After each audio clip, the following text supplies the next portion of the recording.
kaix.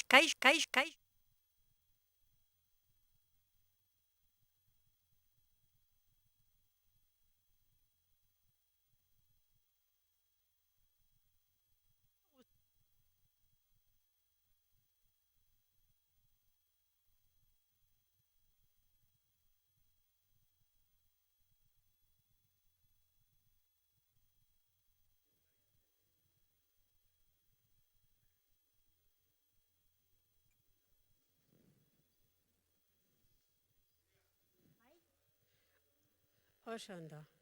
Bueno, baina badakizu, bukaeran, ya sabéis, a la salida, ordenadita, ¿de acuerdo?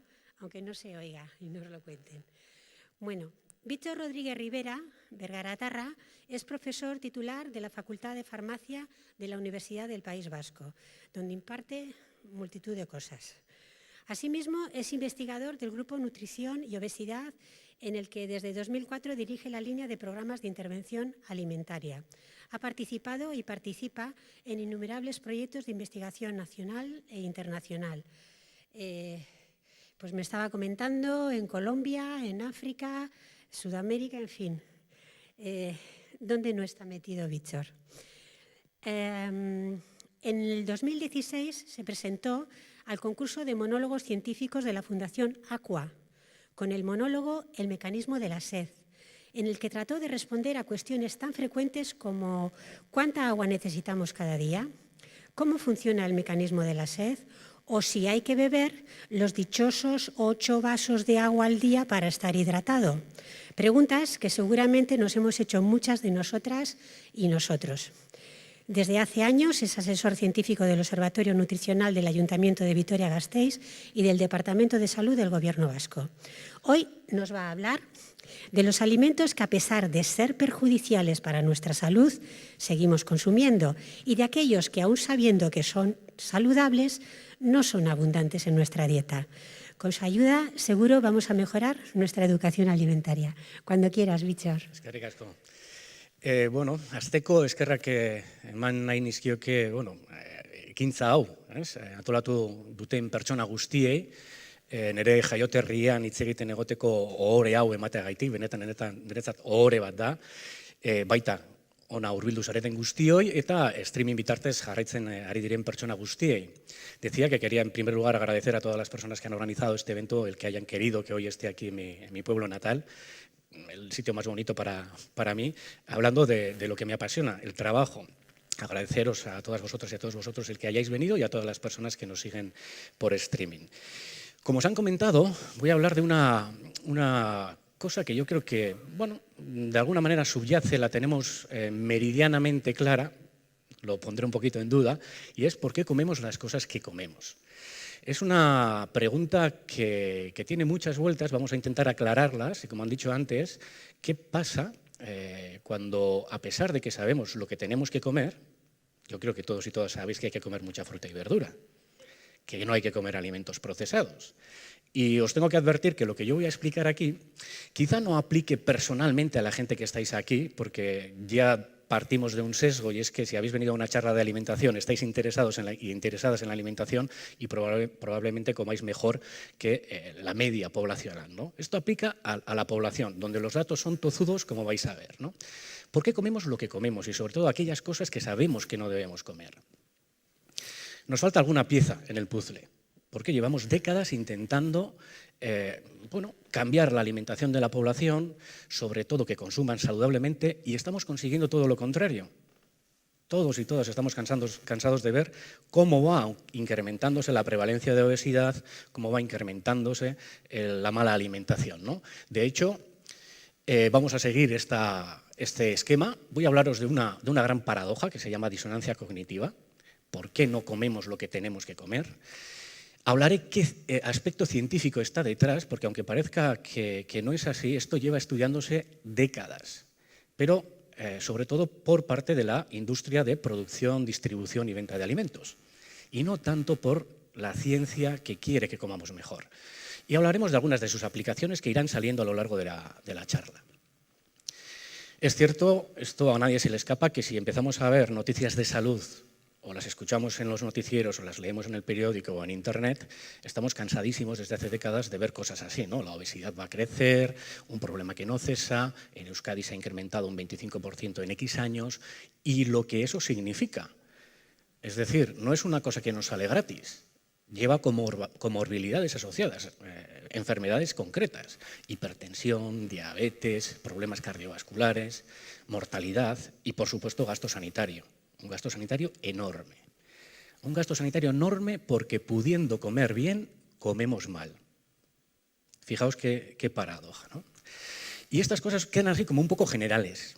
Es una cosa que, pues sí, comemos mal, un 7% del gasto, no sé cuánto es, no sé cuánto enfermamos. Pues os voy a poner, y además en esta nueva pandemia, en esta nueva situación pandémica, estamos viendo que la alimentación no es solo importante para esas enfermedades de exceso de peso, sino que el comer mal también determina el pronóstico frente a una infección COVID-19. Los datos son más tozudos y yo quería no asustaros, pero sí daros unas cifras concretas, porque lo que hemos visto hasta ahora son titulares. Comemos mal.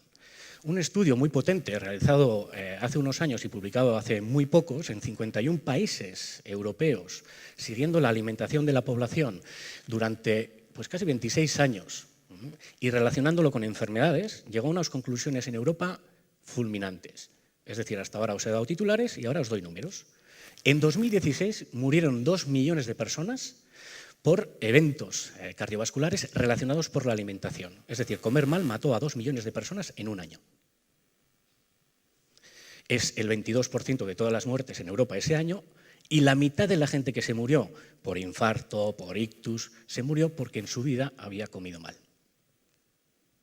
Es contundente, es contundente. Con esto quiero contextualizar que es muy importante dedicar tiempo a la alimentación, conocer qué es lo que debemos comer. Pero vamos a quitar hierro al asunto porque la contextualización lo único que pretendía era contaros bueno, lo que podemos decir a la mayoría de la población, ¿no?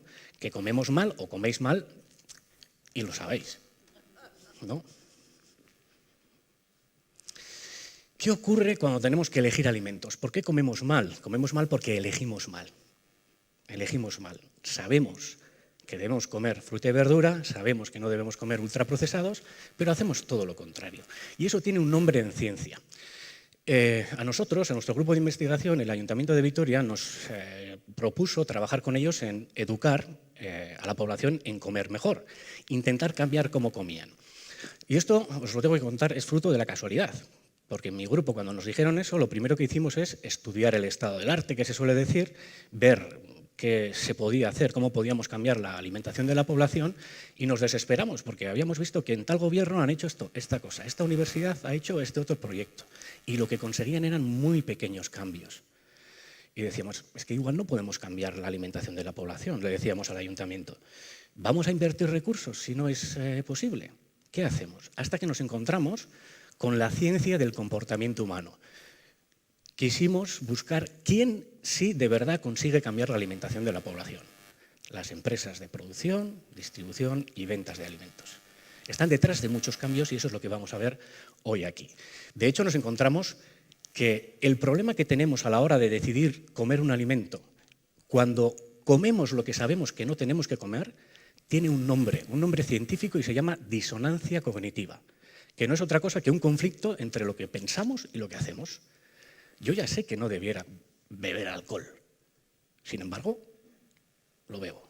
Yo ya sé que no debiera consumir embutido, sin embargo, lo como.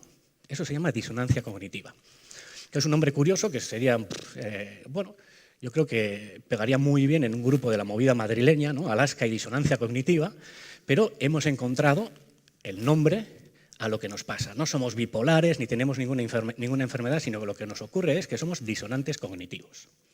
Y no solo en la alimentación, en muchos ámbitos de la vida sabemos que no debiéramos hacer algo y lo hacemos, o debiéramos hacerlo de otra manera y no lo hacemos, ¿no? Detrás de todo esto, esta palabra, encontramos que estaba asociada a una ciencia bastante estudiada, ya de bastantes décadas, una ciencia, digamos, madurada, que es la ciencia del comportamiento humano. ¿Cómo nos comportamos? Muy estudiada y relacionada, como veis ahí en la nube de palabras, con la sociología y la psicología. Claro, nosotros siendo nutricionistas, pues eso nos quedaba un poquito lejos, pero empezamos a hablar con sociólogos y con psicólogos y nos dijeron, sí, detrás de esto hay algo. De hecho, es una ciencia consolidada. Hay un montón de estudios, y no solo estudios, manuales del comportamiento del consumidor, que te explican que si tú haces esto, el consumidor se va a comportar así. O el consumidor se comporta así porque, pues bueno, hay estos factores. Y se utilizan muchísimo, evidentemente, en marketing, en venta, no solo de alimentos, de muchos productos. En EUFIC, que es una fuente de información europea sobre cuestiones relacionadas con salud y agricultura y otros aspectos, podéis encontrar información que habla de que hay unos factores que hacen que nos comportemos de determinada manera frente a los alimentos. Hay unos determinantes de la elección de alimentos, factores que hacen que elijamos o no un alimento. Y lo entenderéis enseguida. Determinantes biológicos, si tengo hambre y voy al supermercado, ¿qué va a pasar? Si me gusta mucho el chocolate o las pastas, me han dicho que no puedo, pero... Determinantes económicos, como no, lo que cuesta, qué cerca está, digamos, a nuestro alcance o no. Determinantes físicos, como el acceso, la educación, capacidades personales, cocinar. Una cosa, digamos, buena que ha ocurrido, buena entre comillas, porque también tiene sus contras, con respecto al consumo de ensaladas, es que se ha visto incrementado en jóvenes por el hecho de que ahora ya no tienen que lavar la lechuga. Existe la cuarta gama, que es una bolsa que la abres y está lavada. ¿Cuál es la contra? Una lechuga en plástico. Una lechuga en plástico y el problema que eso supone, ¿no? Determinantes sociales como la cultura, la familia, los compañeros, ahora veremos esto un poquito más redondeado, también hacen que elijamos o no un alimento. Determinantes psicológicos como el estado de ánimo, el estrés. Hay mucha gente que, pues, cayendo, por ejemplo, en una pequeña depresión, oraliza y se calma comiendo. Esto nos ocurre. Actitudes, creencias, es que yo creo que esto es malo, es que yo creo que esto es bueno, eso está extendidísimo. Y conocimientos en materia de alimentación, ¿vale? Aunque veréis cómo los conocimientos es, a pesar de que parece paradójico, lo que menos nos importa a la hora de elegir alimentos a la población general. Lo que sabemos es lo que no nos importa, porque ya digo, hay que comer fruta y verdura y no comemos. Todos estos determinantes son un montón, como estáis viendo. Y la ciencia lo que ha hecho ha sido agruparlos y relacionarlos en una cosa que se llaman teorías del comportamiento. Las teorías del comportamiento no son otra cosa que coger esos pequeños determinantes, que son unos cuantos que hemos visto en la diapositiva anterior, y relacionarlos en un modelo. Pues la actitud influye en esto, y si la actitud es positiva y esto negativo, va a pasar esto con este otro determinante, hacer un modelo de relación de esos factores. Esas son las teorías. Y con esta diapositiva lo único que os quiero decir es que es una ciencia muy extendida, porque no solo hay muchísimos determinantes detectados, factores que nos hacen elegir alimentos, sino que encima están agrupados en diferentes teorías. Modelo de creencias sobre la salud, teoría de la motivación para la protección, teoría de acción razonada, teoría del comportamiento planificado. Estos son cosas de hace 30 años, o sea, ya estaban estudiadas. Y yo os voy a hablar de una que nosotros quisimos utilizar en nuestros proyectos de investigación, que la propuso un psicólogo de Massachusetts, de Estados Unidos, que se llama Ethan Eisen, que tiene un nombre así un poco curioso, y propuso la teoría del comportamiento planificado, que es una manera de relacionar determinantes de elección de alimentos, factores que nos hacen elegir o no un alimento, para tratar de predecir, explicar o incluso cambiar el comportamiento de las personas. Y quiero insistir, no solo sirve para la alimentación, sirve para muchos otros ámbitos. ¿Qué sé yo? Para tratar de engancharte a una compañía telefónica o que te suscribas o te apuntes a un gimnasio. No sé si lo habéis visto alguna vez, pero tienen un argumentario muy claro de qué preguntar al indeciso, qué preguntar al no sé quién, ¿no? Esa clásica pregunta de la compañía telefónica, pero usted no quiere ahorrar. Ahí buscando, eso es un argumentario bien pensado. Bueno, según esta teoría, esta es la teoría, el esquema de la teoría, en que nosotros elijamos un alimento, lo comamos o no lo comamos, van a influir sobre todo 3 variables importantes que voy a tratar de describir y daros ejemplos para que podamos entenderlo. La actitud hacia el consumo de un alimento, yo creo que me conviene, creo que debería comerlo, eso es tener una actitud positiva hacia el consumo de un alimento. Hay gente que, por ejemplo, tiene actitud negativa hacia el consumo de un alimento por razones éticas, transgénicos, bienestar animal. La actitud es la predisposición, digamos, a consumir el alimento. Eso va a ayudar a que lo comamos o no lo comamos, pero no solo eso. También algo que Aizen llamó normas subjetivas, que no es otra cosa que lo que hacen los demás, aunque parezca de perogrullo, luego veréis que sí que nos influye. Todo lo que piensan y nos dicen y hacen los demás influye en que comamos o no comamos. Y por último, lo que Aizen llamó control percibido, que no es otra cosa que la autonomía. Porque yo puedo tener una actitud positiva para consumir un alimento, creo que debería, el entorno me puede empujar, pero si yo no tengo autonomía, no está en mi mano porque o no tengo dinero o no se vende aquí, pues no lo voy a hacer. Todo esto influye en la intención de comer y finalmente en comer o no comer. Pero vamos a entrar en materia para entenderlo poco a poco. Aizen decía, primero, para comer un alimento o para elegirlo, tienes que tener una actitud positiva hacia él, o negativa para no elegirlo. Y esta actitud puede ser positiva o negativa. Vamos a ir viendo exactamente a qué se refería Aizen con esto. Vamos a tener una actitud positiva o negativa en función de lo que creemos, de lo que experimentamos o de lo que conocemos sobre las consecuencias de comer un alimento. Las consecuencias de comerlo y lo que creemos, lo que experimentamos o lo que conocemos que va a pasar si lo comemos, va a determinar que tengamos esa actitud positiva. Por ejemplo, todos conocemos que las consecuencias de comer fast food para la salud son negativas. Luego deberíamos tener una actitud negativa hacia su consumo. No debería consumirlas. ¿Vale? Pero ¿qué ocurre? Que cuando nos las metemos en la boca, experimentamos una consecuencia positiva desde el punto de vista del placer. Y me diréis, ya sé que aquí muchos y muchas diréis, pero eso es incomible, si es que satura.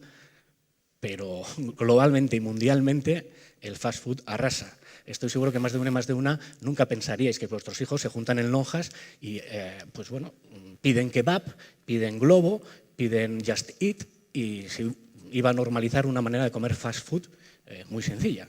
Se ha normalizado y ha venido, no sé si para quedarse, pero desde luego nos están ganando la batalla.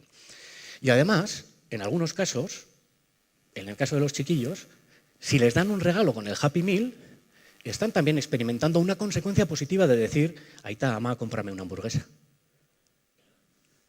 Tienen una actitud positiva por placer y por el disfrute, a pesar de que por la salud debería ser negativa. Y si esto lo analizamos un poquito mejor, vemos que las consecuencias, que son las que modelan la actitud, las que nos hacen tener una actitud determinada a largo plazo, no nos importan. Y esto es una realidad. Muchos y muchas, bueno, y sobre todo muchos, eso lo sabéis vosotras muy bien, cambian su alimentación cuando viene el asterisco en la analítica. Es lo que hacemos.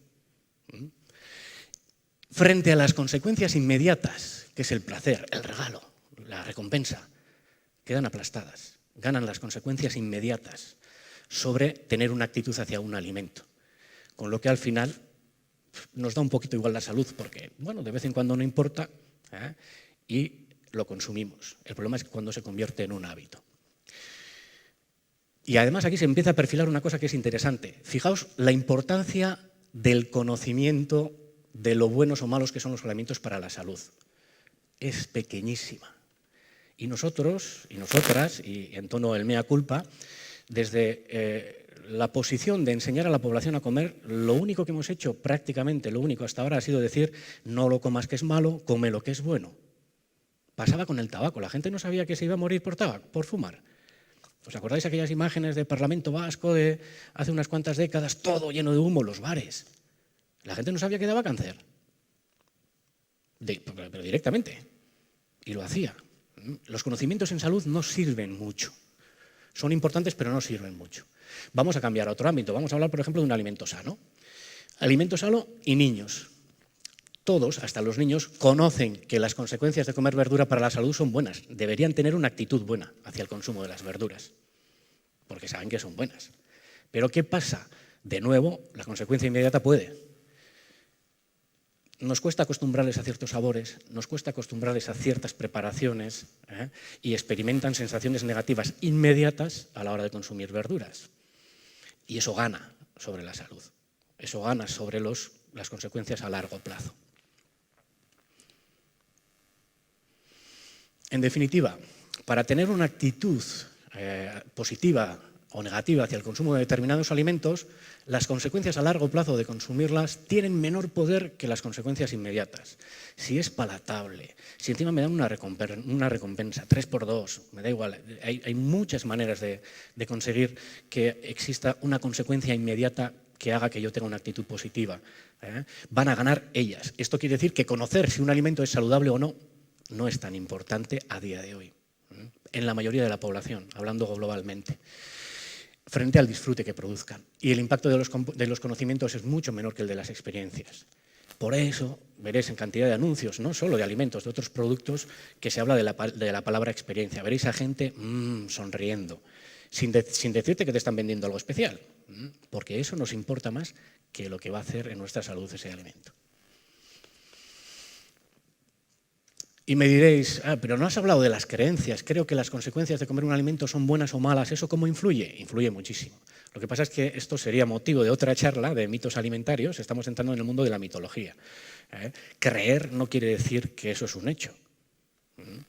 Conozco sí exige pruebas y exige una evidencia científica, porque en la creencia nos podemos encontrar cosas como: creo que la leche es mala porque somos el único mamífero que la toma después del destete. ¿Cuántas veces habéis escuchado esto? Claro, esnia hartzen daben pertsona bakarra gara, titia utzita gero. Vale, pues tienen toda la razón. Bueno, toda no, digamos que casi toda, porque más de uno y una sabéis que a un animal adulto, a un mamífero adulto, si le pones un plato de leche también se lo va a tomar. Cuando a mí me dicen esto, la verdad que se me queda esta cara.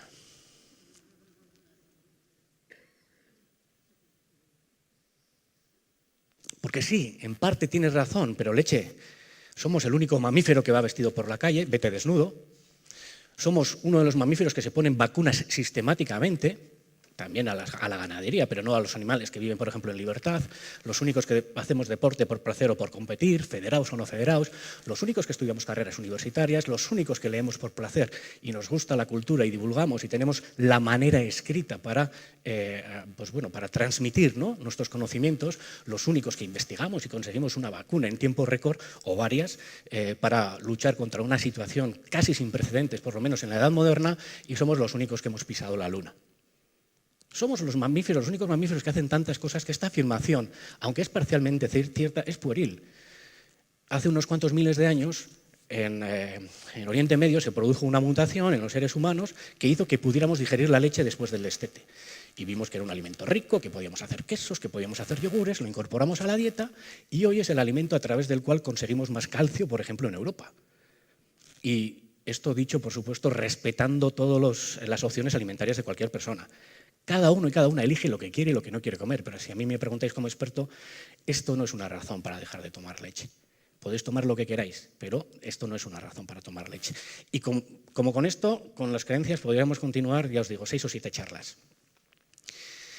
Según la teoría del comportamiento planificado, en que comamos o no comamos un alimento, ya hemos visto que las experiencias inmediatas influyen. Si está muy rico, lo voy a comer. Si me dan un regalo, lo voy a comer. Y la salud, vale, sí, pero bueno, yo lo voy a comer.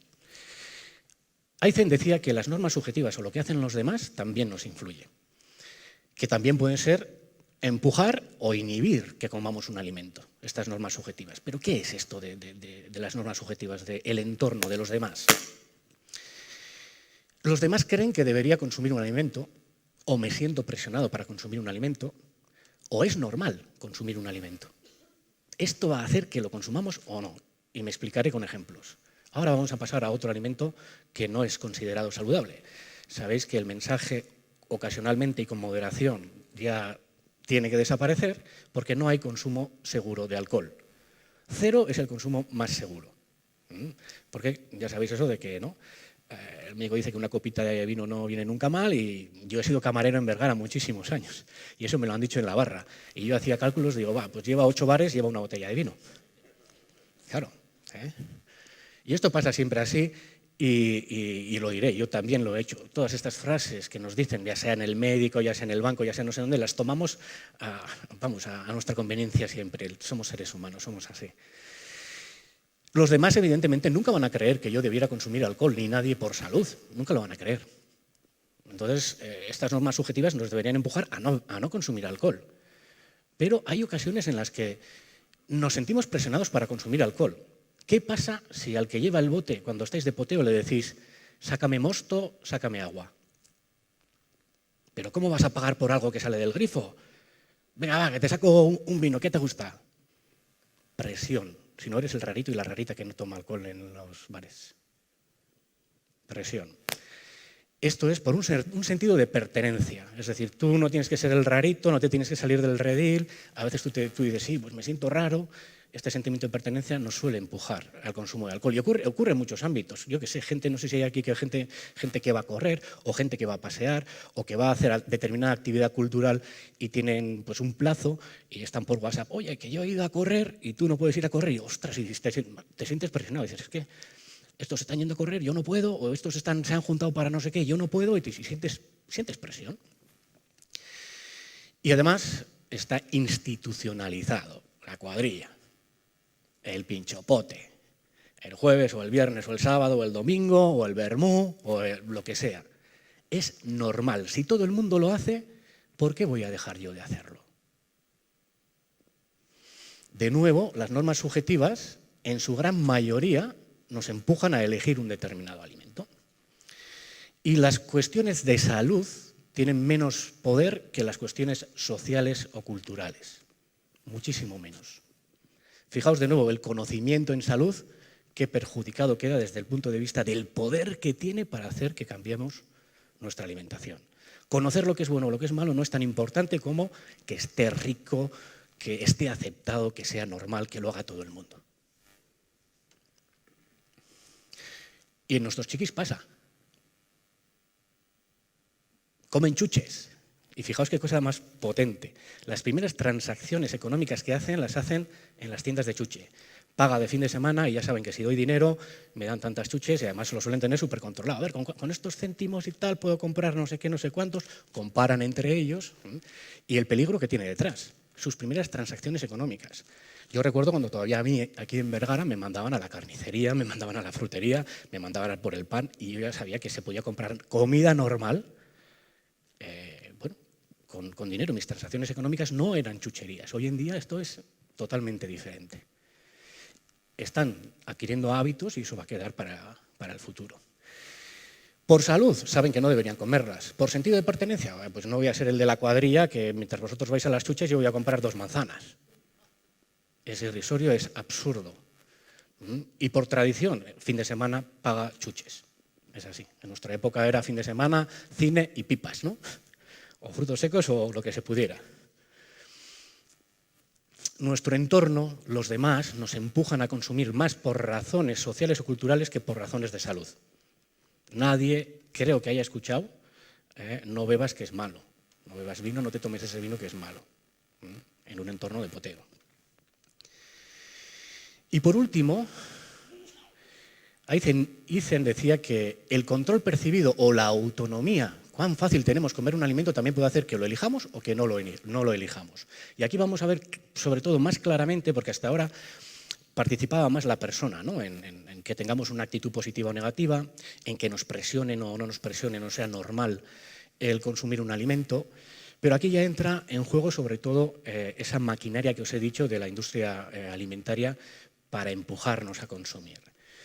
La autonomía para comer un alimento puede ser positiva o negativa en función de si un alimento está disponible, hay variedad, es accesible y es inmediato. Su consumo es fácil, es rápido.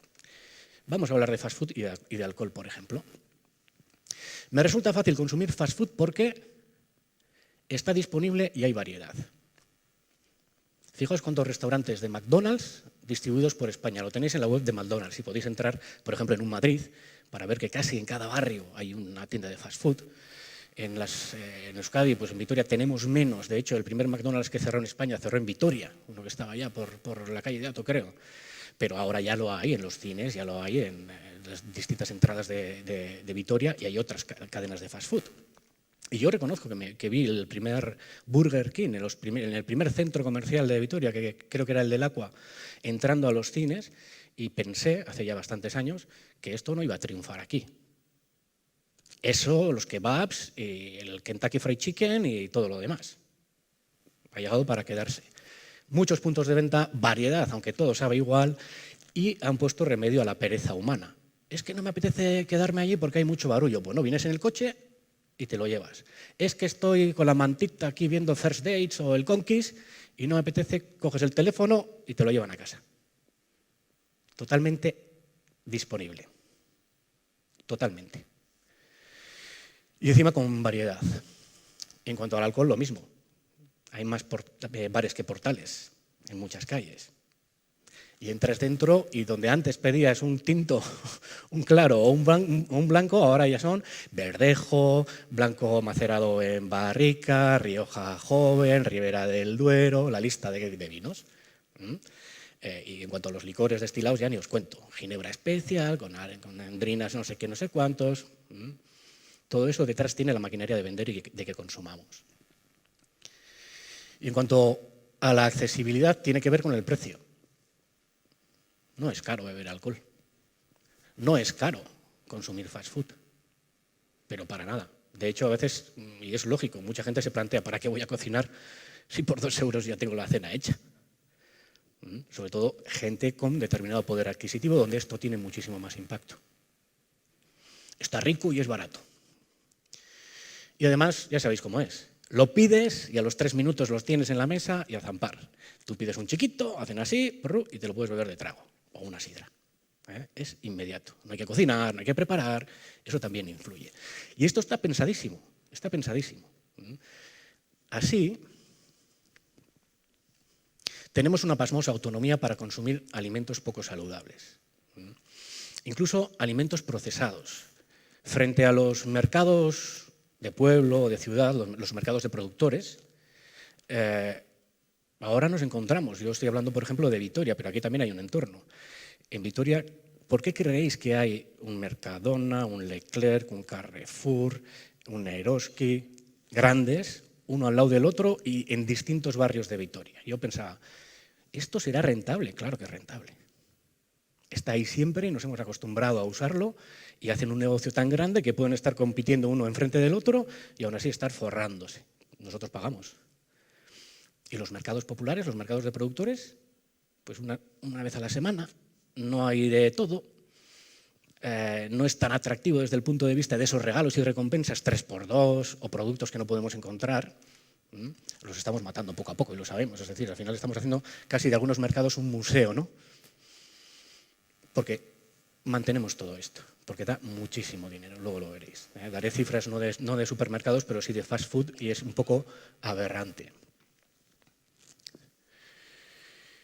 Haciendo un poquito resumen de todo, estas teorías del comportamiento, y en concreto esta de Eyzen, dice que para que consumamos un alimento tenemos que tener una actitud positiva, el entorno nos tiene que empujar y tenemos que tener autonomía. Hemos hablado y hemos puesto ejemplos de que las consecuencias para la salud, como son a largo plazo, no nos importan. Y no deberíamos comer, pero no nos importan. Nos importan más las consecuencias inmediatas, que son el placer, el disfrute, los regalos, etc. La mayoría de las razones que modulan la actitud hacen que consumamos alimentos insanos, la mayoría. El entorno, ya hemos dicho que por salud nadie nos va a decir no lo comas, o rara vez. Pero sí te van a hacer sentir presionado porque es normal, lo hace toda la cuadrilla, lo hacen todos los amigos, porque yo no lo voy a hacer. Y en todos los ámbitos. Hemos hablado aquí, por ejemplo, del alcohol, pero en el fast food también. No sé si aquí ocurre, pero en Vitoria ya es muy normal, imagino que en el resto de grandes ciudades también, que los niños quieran ir a celebrar el cumpleaños a McDonald's. ¿Por qué? Porque es que este amiguito mío ha ido y claro, está el pelotero, nos hacen el regalo, los padres lo piensan y dicen, oye, pues desde el punto de vista del precio tampoco es caro, los chavales están jugando allá, nosotros nos podemos tomar nuestra cervecita y ya está. Y los chavales presionan, claro que presionan. De hecho, muchas de las cosas que compramos los adultos es porque con estas cosas también se juegan con los niños y los niños nos van pidiendo estas cosas. Las campañas de juguetes de Navidad. Yo sé que vosotros habéis vivido lenceros o reyes muy diferentes a los de ahora, en los que te llega el catálogo de juguetes para niños y el catálogo de juguetes para niñas y la lista a veces es de... Y cuando te dicen, no, pues aquí en casa hemos gastado 100 y pico euros en regalos Ya sabéis que la mayoría son plástico que se estropea, que se rompe y luego hay que tirar. Y cada año ese consumismo, Reyes, 14 de febrero, Día de los Enamorados, el día del no sé qué, el día de no sé cuántos.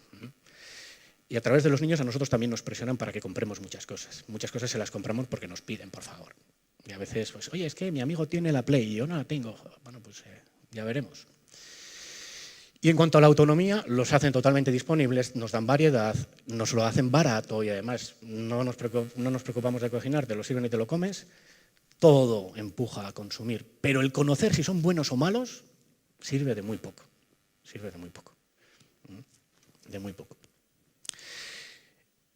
Esto explica la disonancia cognitiva. Detrás hay una maquinaria científica para que consumamos alimentos independientemente de que sepamos que son malos. Y además la administración y los científicos lo hacemos mal porque solo os decimos no comas que es malo, come esto que es bueno. Con el poder que tiene eso, como acabáis de ver.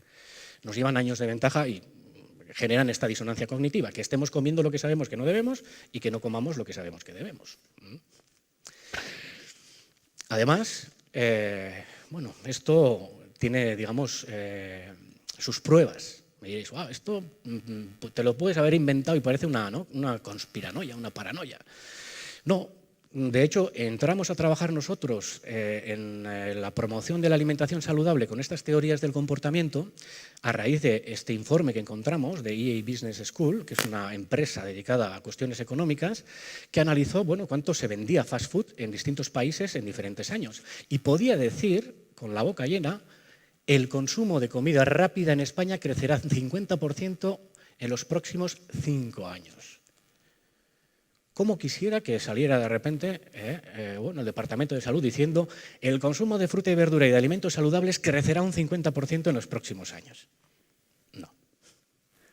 Ellos sí pueden porque controlan un poquito más todo este tema. Evidentemente aquí hay problemas que no se nos escapan a ninguno. Problemas económicos, de inversiones, claro, es así. Y fijaos lo que en el año 2019, bueno, el crecimiento desde el año 14 al 19 en la facturación en fast food en España creció un 50%. ¿Vale? En 5 años, lo que quiere decir que sí. En el quinquenio anterior ya había crecido un 50% y en el quinquenio siguiente crecería otro 50%. ¿Por qué? Porque se abren más McDonald's, porque se abre más Kentucky Fried Chicken, porque se abren más kebabs y porque se abren más tiendas de ese tipo.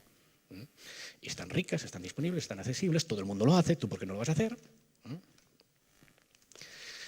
Hasta el punto que los sistemas productivos están cambiando a cosas que son verdaderamente aberrantes. Os voy a poner un pequeño vídeo que ya os adelanto que es una exageración, pero que no dista de hacia dónde vamos. Es una realidad en otro país, pero no dista de hacia dónde vamos.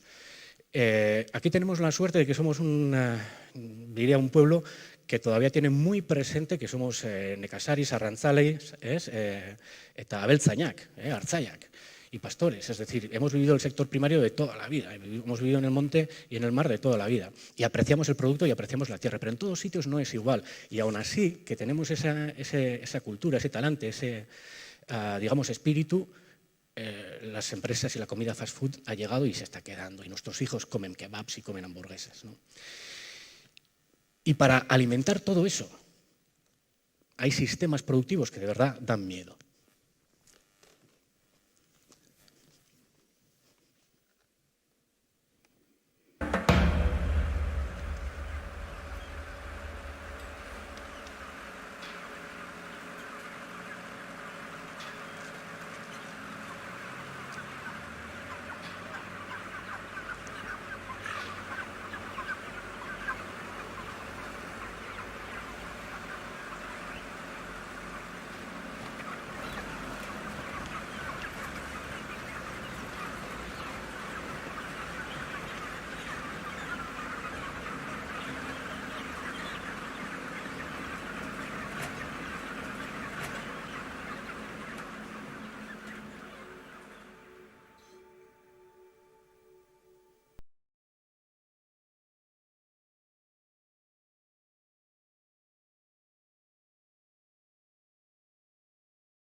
Yo creo que ha quedado así, ¿no? Bastante clarinete. Que se lo repite. Asusta, ¿no? Asusta. Y insisto en que es una exageración, veis que esto es, probablemente será China, es de un documental que se llama Samsara, con ese Samsara, que os recomiendo ver a todos, porque no solo muestra unas dimensiones que dan miedo, muestra dimensiones humanas además muy, muy bonitas, relacionadas con la cultura, cosas que hacen, te enseñan de un golpe bastante contundente que hay muchas cosas en el mundo que desconocemos. Algunas de ellas preciosas y muy bonitas, naturaleza, cultura, y otras, bueno, estas incongruencias, ¿no? Estos sistemas demoledores de producir para que luego, insisto, el 30% de la comida acabe en la basura. No tiene ningún sentido. Y ya digo que no es una cosa que a ciencia cierta o con tanta potencia ocurra aquí, pero como pasó con las cadenas de fast food que pensamos, o yo pensé, que no se iban a instaurar, es un horizonte, una perspectiva que no podemos perder de vista. Hay que luchar con todas las fuerzas contra esto y por la producción local, por la producción pequeña, por nuestros baserritarras, arranzales y necasaris, y porque se consuman productos de calidad y porque no se hagan esto que me parece a mí una cosa innecesaria para empezar y una barbaridad si ya me pedís algún otro adjetivo, ¿no? De todos modos, y para quitarnos un poquito el sabor así amargo que ha dejado este vídeo, vamos a calmarnos y vamos a usar la cabeza. Nosotros, de que vimos esta teoría del comportamiento planificado, es decir, que cuando el Ayuntamiento de Vitoria nos pidió que le ayudásemos en cambiar la alimentación de los niños, vimos que contarles lo que es bueno y lo que es malo no iba a funcionar, porque la teoría del comportamiento era bastante clara. Pues dijimos, oye, vamos a emplear esta teoría en intentar que los niños consuman frutas y verduras. Y yo me dediqué a los niños porque, a pesar de que los adultos también necesitamos ayuda, somos adultos, ya sabemos lo que tenemos que comer y lo que no, y si no lo hacemos, ahí tenemos algo que cambiar, pero las razones están en nuestras manos, ¿no? Pero en cambio los niños están totalmente indefensos en un mundo como este que crean los adultos. Y además tienen el problema de que siempre les estamos diciendo lo que tienen que hacer en casa, en clase, y les dejamos participar poco, ¿no? Y están creando sus hábitos alimentarios, y por eso quería dedicarme a los niños. Porque además, y esto me gusta decirlo, trabajar con niños tiene la ventaja no solo de que, bueno, les orientas un poquito en esa fase de formarse de sus hábitos alimentarios, pero es que además nos enseñan a los adultos, y no les dejamos enseñarnos que nos enseñen tanto como debieran enseñarnos. Tienen una pasmosa capacidad para solucionar problemas sin dar tantas vueltas como los adultos y muchos menos prejuicios y muchas menos presiones de las que tenemos los adultos. Y esto no es un aprendizaje solo de aquí, sino de, como han comentado antes, de proyectos que he realizado, por ejemplo, en países en vías de desarrollo, donde los niños, por desgracia, tienen que convertirse en adultos ya con 3, 4, 5 años, y ves cómo resuelven problemas que no sabría resolver un adulto. Llevábamos 12 años, este proyecto terminó hace un par de años, pero fue el fruto de 12 años de trabajo de diferentes fases, un proyecto que se llamaba ProFruve, programa de promoción del consumo de fruta y verdura en la población general, perdón, en niños, la población infantil, que era un programa, una serie de sesiones, talleres, que intentamos dirigir a unos niños de 8 a 10 años, como luego veréis, y su objetivo era que comieran más fruta y verdura. Queríamos evaluar la efectividad de ese programa, que estaba basado en la teoría del comportamiento alimentario, para aumentar el consumo de fruta entre escolares de 8 a 10 años. Evaluamos cuánta fruta y verdura comían después de implementar este programa, pero además, una cosa novedosa que hasta ahora, por lo menos en España, no se había hecho, y en Europa en algún sitio, en un proyecto ProGreens, pero creo que solamente una vez, basamos el programa en teorías del comportamiento y medimos si cambiaron los determinantes del comportamiento, si conseguimos una mejor actitud, si conseguimos presionarles, si les dimos autonomía, si tuvieron mayor intención de consumo de frutas y verduras. Así sabíamos si el programa funcionaba o no funcionaba. Es un control de proceso, porque hasta ahora lo que se hace es te cuento lo bueno que es y luego miro a ver si comes, ¿no? O no comes. Participaron escolares de 8 a 10 años, de tercero y cuarto de educación primaria, unos 200 escolares, lo que son unas 8 aulas. Un grupo al que le dimos el programa y era importante controlar el estudio. Tenía que haber un grupo que no recibía el programa, porque claro, si yo doy el programa a unos niños, estas sesiones, y veo que comen más fruta al final con respecto al principio, puedo decir, pues ha sido mi programa. Pero no es lo único que influye. Si medimos lo que comen los niños, por ejemplo, en septiembre, o en octubre, o en noviembre, y después termina el programa en junio, seguro que en junio solamente por la estacionalidad van a comer más fruta y más verdura. Hay más variedad, hace más calor, apetece más, entonces ya no es nuestro programa. Necesitábamos también medir cuánto comía un grupo al que no le dábamos el programa y eso se llama grupo control, es un estudio controlado. Y lo importante y novedoso de este estudio es que se trabajó la teoría del comportamiento planificado. Concretamente les dimos 14 sesiones de 45 minutos a lo largo de un curso escolar, desde octubre hasta junio. Cada 15 días tenían una hora que era Fruta Tabaraski en programa, el programa de frutas y verduras. Y trabajamos 14 sesiones, bueno, casi 12, porque la primera era una presentación y la última era una fiesta final, y trabajamos los determinantes de la teoría del comportamiento planificado. Por ejemplo, la actitud la trabajamos con 4 sesiones. 2 de ellas eran de motivación por salud. Acordaos que la actitud viene determinada por las consecuencias que creo que tiene comer ese alimento. O que conozco. Les dábamos a conocer que las frutas y verduras son saludables porque tienen antioxidantes, potasio, fibra y además son ligeras e hidratantes por su alto contenido en agua. Les dábamos las razones que hasta ahora en cualquier taller de nutrición se les daban. Pero además trabajamos la experiencia inmediata del placer con especialistas en análisis sensorial del Laboratorio de Análisis Sensorial de la UPV. Se diseñaron 2 sesiones en las que los niños, o a los niños y niñas, les intentamos romper la barrera esa de, no sé si lo habéis escuchado, muchos niños y niñas dicen no me gusta la verdura. A ver, con la gran variedad de verdura y de fruta que hay, en estos talleres lo que trabajábamos es, a ver, ¿qué es lo que realmente no te gusta? Los pelillos del puerro, el sabor amargo del pimiento, no sé, que suene la manzana, eso les gusta a muchos.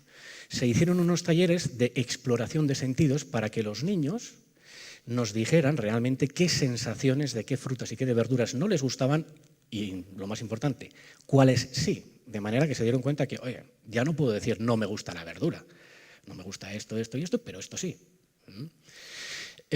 Trabajaron más, esto se me ha olvidado decirlo, puede que no sea importante desde el punto de vista de lo que estoy contando, pero sí para que entendáis cómo participaron, porque se implicaron muchísimo. Otra de las cosas que subyace en el programa, o que, bueno, que subyace no, que es básico en el programa, es que no era un programa para que los niños comieran frutas y verduras desde el punto de vista desde el que se lo vendimos. Es decir, nosotros sí queríamos que consumieran más fruta y verdura, pero a los niños les dijimos que ellos iban a cambiar el consumo de los adultos. Para eso tendrían que aprender cuántas, cómo diferenciarlas sensorialmente, y todas estas cosas que hacían en los talleres luego las replicaban en casa. Es decir, el implicarlos, el decirles, no soy el chico de bata blanca, el dietista, el que sale a veces diciendo lo que hay que comer, que te vuelvo a venir aquí a decir lo que tienes que hacer. No, ayudadnos por favor a cambiar la alimentación de los adultos. Y claro, ahí entraban a trapo. Trabajamos el control percibido o la autonomía, rompiendo otra barrera que es la habilidad dietética. Ya los adultos creen difícil consumir 5 raciones de fruta y verdura al día, muchos. Me imagino que los que estáis aquí lo tendréis muy claro. Imaginaos los niños. Es muy complicado. Dicen, no, 5 no se puede. Ven la pirámide alimentaria y dicen, pero ¿cómo voy a comer todo eso? Y trabajamos pequeñas herramientas para consumirlas. Por ejemplo, primero, decirles que hay que ir paso a paso. Como a una persona que quiere empezar a correr la maratón en el primer entrenamiento no le puedes meter 40 kilómetros, a los niños que no comen fruta y verdura tampoco le podemos decir son 5 al día. Hoy una más, paso a paso, hoy una más. Esos mensajes contundentes necesitan un refuerzo y dándoles trucos. Por ejemplo, si en el desayuno fruta ves, ya estás camino de 3. Comemos 5 veces al día, hay que comer 3 frutas, comes una en el desayuno, te quedan 4 tordus, 4 comidas para comerte otras 2 frutas. Y la verdura, como hay que comer 2 veces, pues comidas y cenas son ratos de verduras en el plato. Es decir, si tienes que comer 2, está claro que la manera más fácil es que tanto en la comida como en la cena hay un plato de verdura. Aunque también trabajamos que se puede comer verdura en el desayuno, bocatas vegetales y todas estas cosas, ¿no? Pero rompemos esa barrera. Y luego cosas que también se están perdiendo muchísimo o se hacen anecdóticas que ayudan a que coman más fruta y verdura, a que sean más autónomos, a que salga de dentro el consumirlo. Una de las cosas también que está haciendo la gran industria de producción, distribución y venta de alimentos es poner un barranco entre el sector primario, los que producen los alimentos, y entre los que los compran. Cada vez hay más intermediarios, cada vez ese barranco es mucho más grande. Niños que van a ver una explotación de vacas y cuando ven de dónde sale la leche, yo ya no la bebo más. Niños que no saben distinguir, pues yo qué sé, una merluza de una lubina o de un sapo. O no saben lo que es una tomatera o a qué huele la tomatera. Los implicamos en la horticultura, no solo visitando productores en Ecológico de Álava, Padura Baserria, con Miguel García de Cortázar, sino también cultivando ellos tomate cherry en verano y fresas en casa, para que vean que sí que es cierto, que si tú tienes una huerta y tienes una tomatera con un tomate rojo, quedan ganas de hacer. Vaya la es. Visitas a la frutería en el mercado de abastos y en el mercado de productores de Álava, que eso también era importante, les implicábamos con sus familias en la elección y compra. Porque los niños, el problema que tienen desde el punto de vista de la autonomía es que ellos no eligen lo que comen. Están acostumbrados a que venga gosarixa, vascaixa, afaixa. Esto es lo que hay para comer. Concienciamos y trabajamos que con las familias se les hiciese un poco caso y que ellos también pudieran elegir en la frutería. Ya, mamá, compra esto. O de verdura esto otro. Se les tiene muy poco en cuenta. Es complicado, no es sencillo, ¿eh? Hubo que establecer un sistema de recompensas. Pero es una cosa a la que nos estamos acostumbrando y es a que no participen. Y detrás de esto hay muchísimas cosas, sabéis que además son problemáticas. El aislamiento con los teléfonos, estoy seguro que tenéis más de uno y más de una al adolescente que se pone los pinganillos y no quiere saber nada en horas y se mete en el cuarto. O sea, la brecha, el contacto entre lo que es real y lo que es no, lo están aumentando muchísimo. Y por supuesto cocinarlo, os sorprendería, bueno, igual no, porque tenéis conocimiento y experiencia. La cantidad de chavales que decían, no me gusta una ensalada, pero cuando íbamos al mercado, compraban ellos los ingredientes, las elegían y se preparaban la ensalada, era para llevarse a la casa y yo he visto chavales, la mayoría de ellos se la comían allí mismo. Era una ensalada, yo les decía que es para llevar a casa, para que vean los aitas y las amas, y nada. El que no le gustaba la ensalada, como había elegido y la había preparado, Hay que implicarlos en la cocina. Y también trabajamos las normas subjetivas o la presión, que es el otro elemento, con una cosa que se llama frutómetro. No era otra cosa que teníamos un panel de 1 metro aproximadamente en las clases permanentemente, en el que hay una escala, como veis, central que llega hasta 5, que son las raciones de fruta y verdura a consumir, lateral frutac y el otro lateral barasquiaco y verduras, ¿no? Ahí lo que hacíamos era cada mes apuntar en las clases que recibían el programa cuánta fruta y verdura de media habían consumido en la clase. Los chavales iban apuntando en una cartulina enorme que teníamos en la pared. Aquí venían los nombres, Gaur, hoy he comido tanta fruta y tanta verdura. Hoy he comido, así, durante 15 días, un mes, iban apuntando. Y nosotros se lo vendimos como que queríamos saber pues, si íbamos comiendo más o no, y lo íbamos apuntando en el frutómetro. Pues mira, en Irailean, en septiembre hemos comido hasta aquí, en octubre hasta aquí, la idea era ir subiéndolo, ¿no? Y para calcular la media necesitábamos esto. Pero ¿qué ocurría? Fuimos un poco malotes. El hecho de tener aquí los nombres, Miquel, Amaya, Joseba, Alasne, y apuntar qué comían y qué no comían, hacía que se dieran cuenta. Ostras, Miquel, comes poco. Ostras, mira cuánto come Amaya. A competir. A competir. Ese sentimiento de pertenencia, esa presión, el ser el que no llega o el que llega más, pues voy a comer más todavía. Antes comía más, ahora voy a comer más todavía. Les estábamos presionando positivamente. Y fue, de hecho, una de las cosas que más funcionó. Esta es la tabla resumen de los resultados. Solo os voy a hablar de la última fila, porque es el consumo de frutas y hortalizas en conjunto, que ya fue publicado hace un par de años. El año pasado. Veis que en el grupo intervención, que empezaban comiendo antes del programa 2 raciones con 3 de fruta, terminaron comiendo 2,72 raciones, de fruta y hortaliza, el conjunto. Conseguimos aumentar la ingesta solo en el grupo de intervención en media ración al día, que estaríamos hablando de unos 150 a 200 gramos de fruta y verdura al día, con 12 horas de trabajo. 12 horas de trabajo con ellos. Había 14 sesiones, pero la primera era presentación y la otra era fiesta, y eran 12 horas de trabajo con ellos. El resultado, me diréis, es moderado, 0,5 raciones, pero eso es solo con 12 horas de trabajo. Imaginaos si esto se hace todos los años, en todos los cursos, hasta que lleguen a la universidad. No os puedo decir con certeza y con evidencia y con datos cuál sería el resultado, pero estoy seguro de que acabarían consumiendo la fruta y verdura que toca. Es una de las cosas que nos falta. Educación nutricional buena, real, no charlitas como las que nos daban también de sexualidad, que es una tarde pues, en este curso o no sé dónde. Habría que implantarlo. Pero lo más importante es que funcionaba. Y además, vimos que conseguimos cambiar la actitud. Esta la medimos antes del programa, a mitad del programa y al final del programa, y veis que la actitud fue subiendo a lo largo del programa. La presión que sentían subió a la mitad del programa y luego bajó. La autonomía que tenían subió bastante a mitad del programa y luego bajó un poquitín. Y la intención de consumir fruta subió bastante y luego bajó un poquitín. Cosa que quiere decir, esto es importante para los científicos, y es que podemos hacer subir todos los determinantes del comportamiento alimentario y al final del programa, en algunos de ellos, se notaba un cierto agotamiento. Con menos de 12 horas podíamos conseguir este cambio, es lo que nos dice estos datos, con mucho menos tiempo. Es decir, invirtiendo un poco tiempo, pero bien planificado, podemos conseguir cambiar la alimentación de nuestros hijos y sobre todo siguiendo.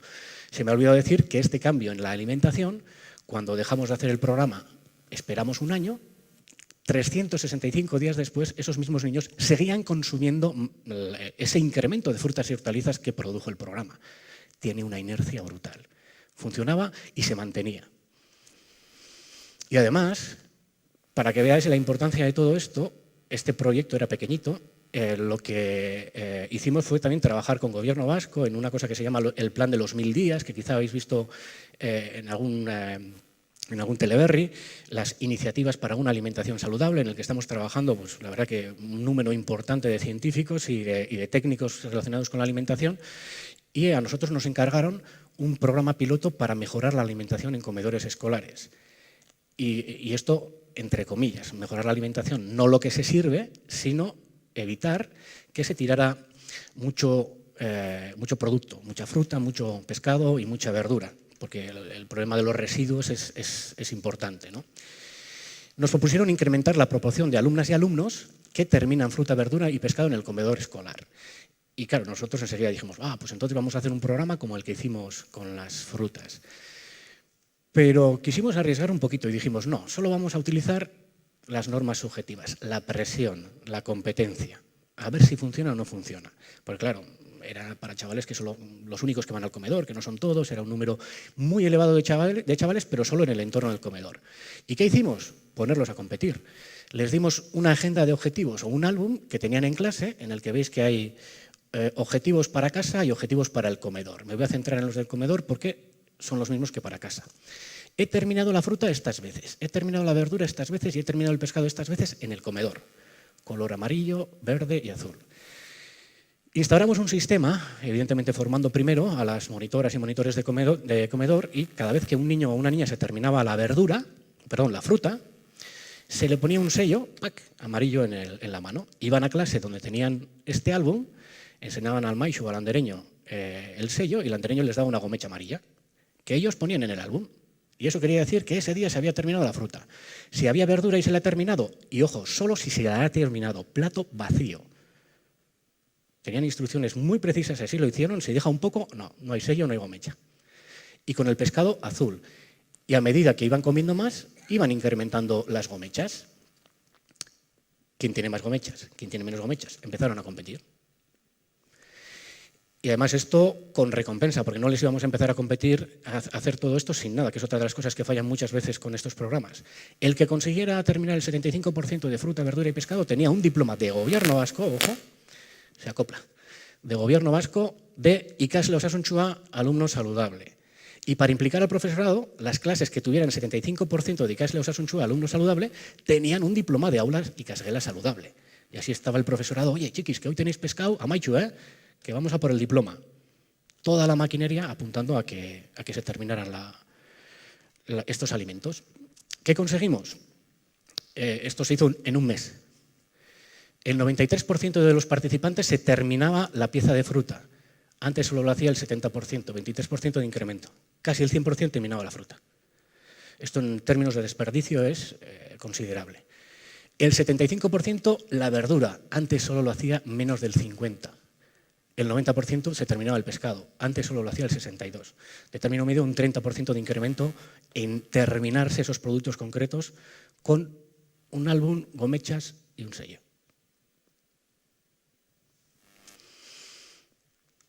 las teorías del comportamiento son eficaces en la promoción de la salud, modulan qué consumimos, modulan qué consumen los jóvenes, pero podríamos darle la vuelta a la tortilla si utilizando estas técnicas, esta ciencia, al consumo saludable, a promover una alimentación saludable, podríamos conseguir revertir de alguna manera la situación, aunque no es sencillo, simplemente por la desventaja en la que estamos. Es decir, sabéis lo que puede invertir McDonald's en promover el consumo de sus alimentos y lo que pueden invertir las administraciones. Pero ahí entraría la regulación de esos mercados o políticas de comercialización, que también se pueden hacer, y para eso están nuestros políticos y políticas, creo yo, ¿no? Eta usan kontatu nahi nizuena, creo que tenemos una pieza, esa pieza perdida del puzzle detectada. Sabemos por qué comemos cosas y no tiene que ver con la salud, así que hay que estar ojo a visor con cómo nos venden todo, cómo nos lo ponen. Eskerrik asko.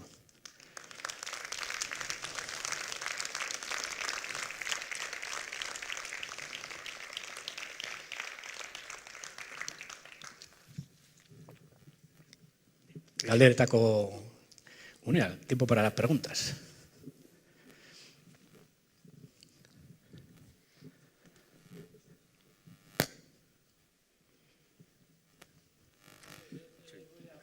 Preguntar esto, uno de los problemas que es que la administración de verdad no sé cuánto hace.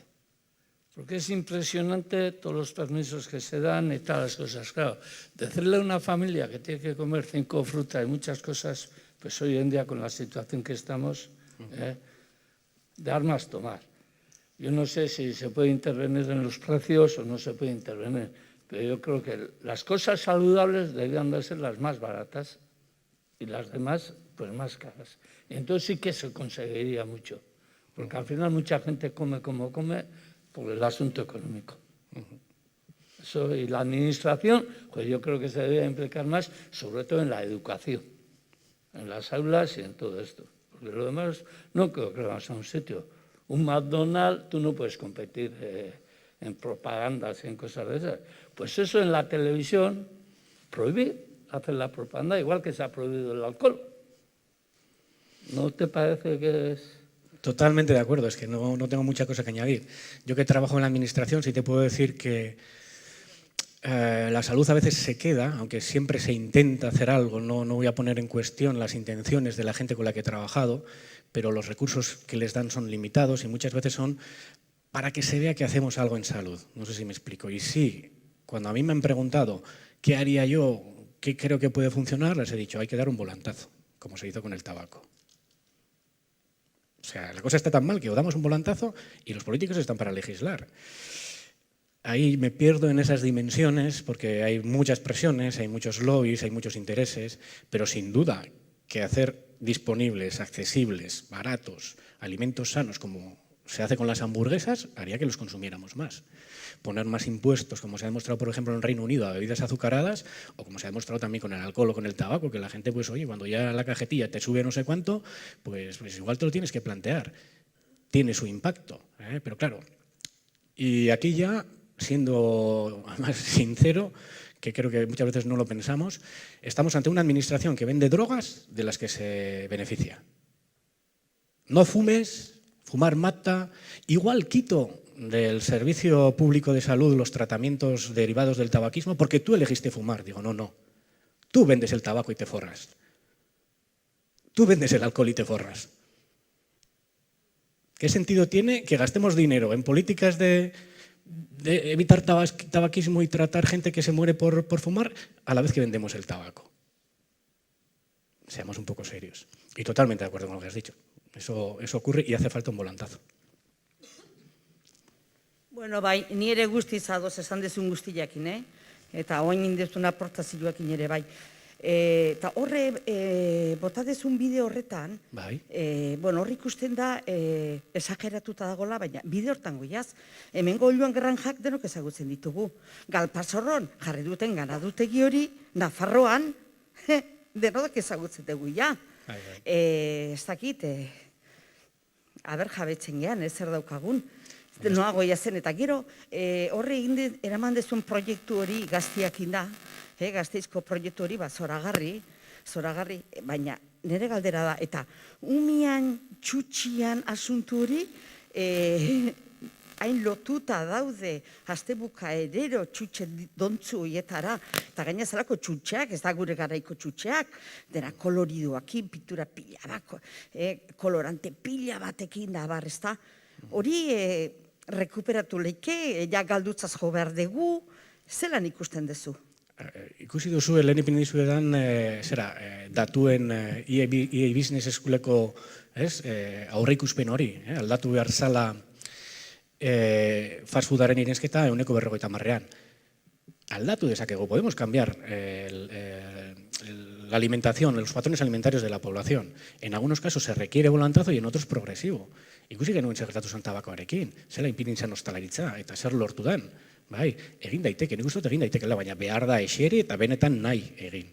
Hori da oraindik serioki ez dan egiten. Osasun politikak hemen daukagula gainera osasun sistema bat gutxi gora bera funtzionatzen duena, porque ontsa ikusten dugu zein momentura arte egon daitekeen ondo eta hortik aurrera kilikolo. Bai, ez dakizen batean indartu den osasun sistema, baina ontsa ikusi dugu ez dagoela prestatuta gauza askotarako. Eta mantentzen da hor, nik uste aldatu daitekela, ikuspuntu zientifikotik aldatu daiteke, bizigara mundu baten, ez dakik konturatzen zareten, ja aspalditik, gure gauzak egiteko gaitasunaren eredu bezala, adibide bezala epiniko dizuet.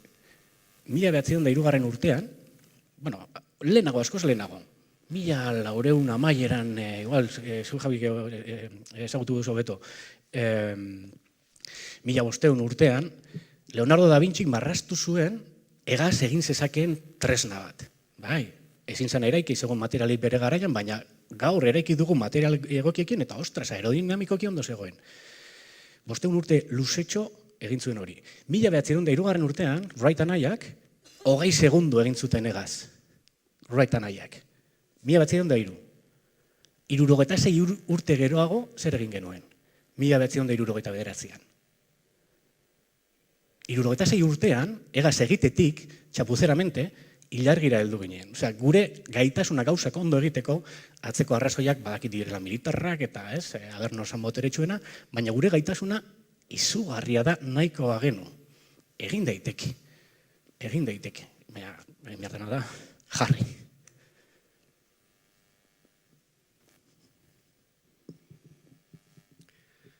Besterik?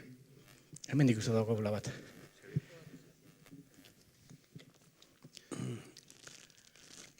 Gauza bat, neurtu joamen osasunen dako hobie erosera, txarrau edala ez tok.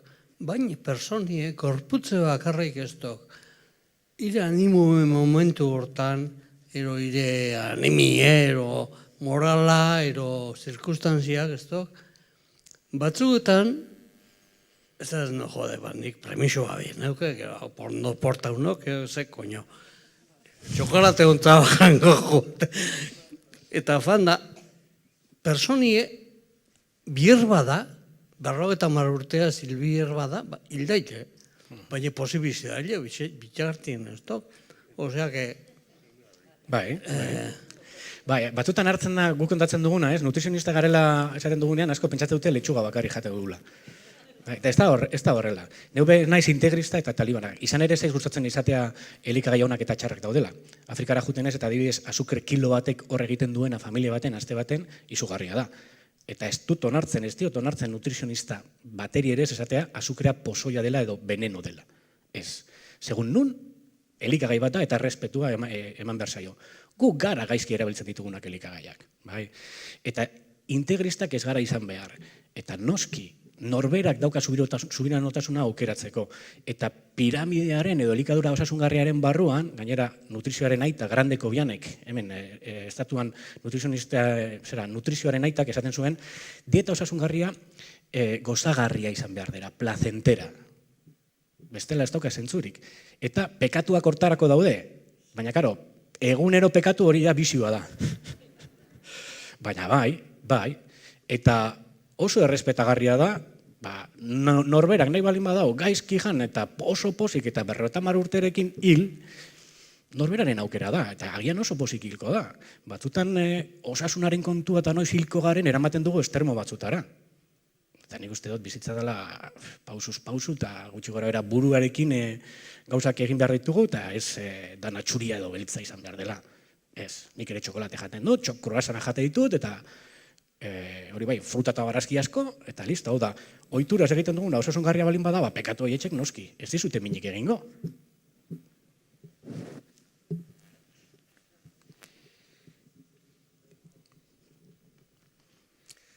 Besteik, bat txalo bero handi bat.